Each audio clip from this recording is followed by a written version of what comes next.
Howdy, y'all, and welcome back.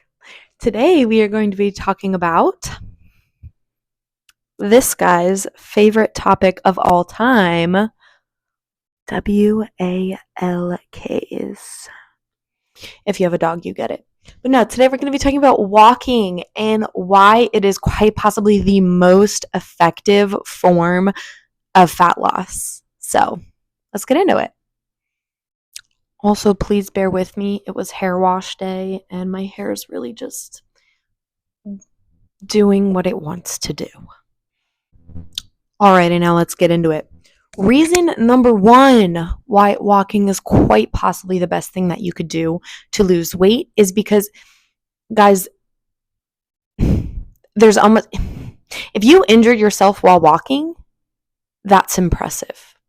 Like, there is so little injury when it comes to walking because, so I guess typically when my clients come to me saying that they want to lose weight and I tell them to start walking, they look at me like I'm crazy. And they're like, well, shouldn't I start running or sprinting or biking or blah, blah, blah, or doing all this stuff? And I'm like, listen, every movement is a skill, right? Every movement you've learned in the gym, every strength training movement, that is a skill that you've started with really, really low weight. And then you've worked on your form to build up to this place where you can do more weight and increase your range of motion, yada, yada, yada.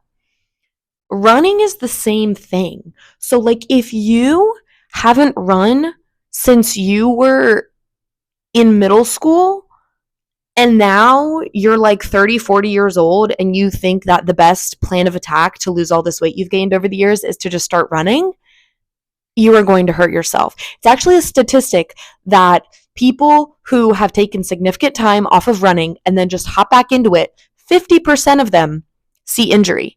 And injury can look like anything. I mean, this can be stress fractures. This can be chronic knee or lower back pain, tendonitis, anything. But that's because, guys, everything is a learned movement and a skill.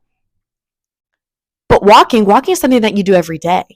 Even if it's minimal, like, I guarantee you there hasn't been a day of your life where you just like haven't walked. Well, okay, there's obviously been a day of your life, but like, you know what I mean? On a daily basis, like, you're gonna walk at least a little bit. So this is a skill that you know how to do, and it's not going to cause you any risk of injury to do more of it. So that's reason number one. Reason number two would be that, kind of going off of what I just said, like with walking, there is very, very low barrier to entry. Now, what do I mean with this? Well, think of a movement like powerlifting, where we've got, some three basic, intense, compound movements. Like, if you've never powerlifted before in your life, you're not just going to hop onto the bench and bench 225.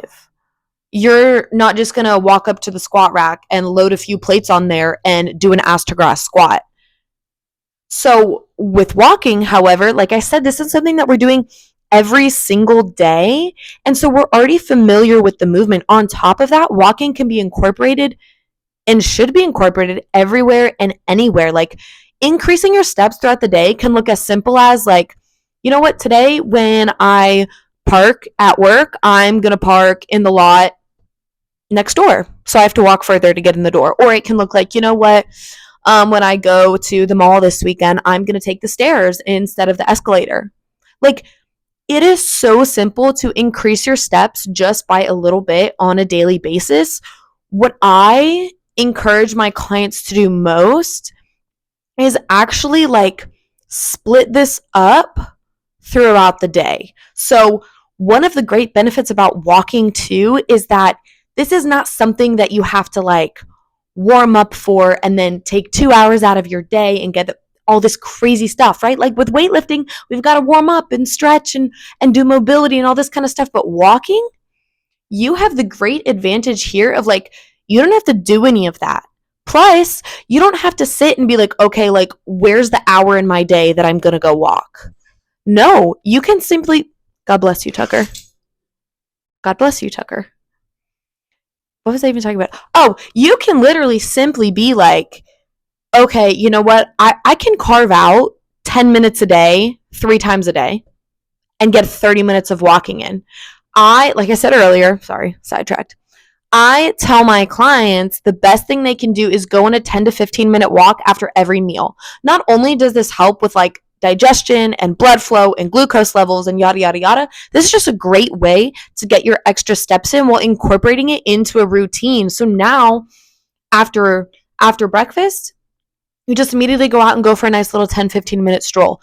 You'll incorporate a 10 to 15-minute stroll in your lunch break. And then after dinner, even with the family or significant other, whoever, go on a nice 10 to 15-minute walk afterwards. Like, you will be shocked at how much you'll be able to elevate your step count throughout the day.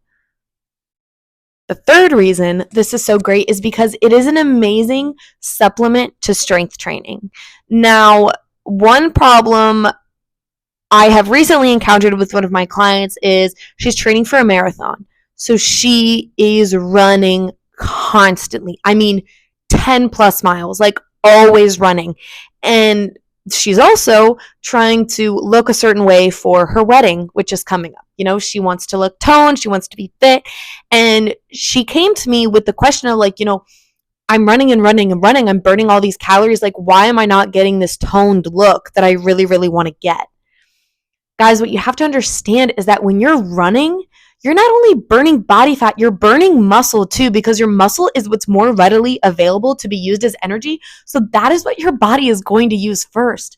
So you are not going to get this beautifully toned, muscular look by running all the time. You're really not, because you're actually kind of hindering that muscle growth and recovery process. But with walking, it doesn't interfere with your strength signals. So there's signals in your body for endurance training and there's signals for strength training. And when you're switching back and forth between cardio and weights like high intense cardio, those signals can kind of get confused. But when you're walking, there's no confusion of signals, and it's also not going to hinder your recovery.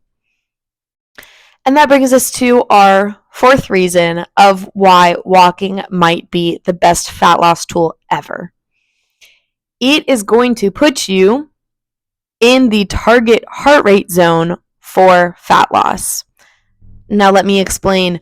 I'll explain with a bit of a story again. So I play basketball, right? And I typically play like pickup at the Y or LA Fitness, different things like that. And I'll play, 3-4 times a week. And I'm also there with some men who also play 3-4 times a week for 2 hours plus, who are very, very overweight. And you might ask me like, Cass, that's impossible if they've, for years been playing basketball and sweating buckets for years and years, like working so hard on the court. Like, of course they're losing weight. Of course they're losing weight.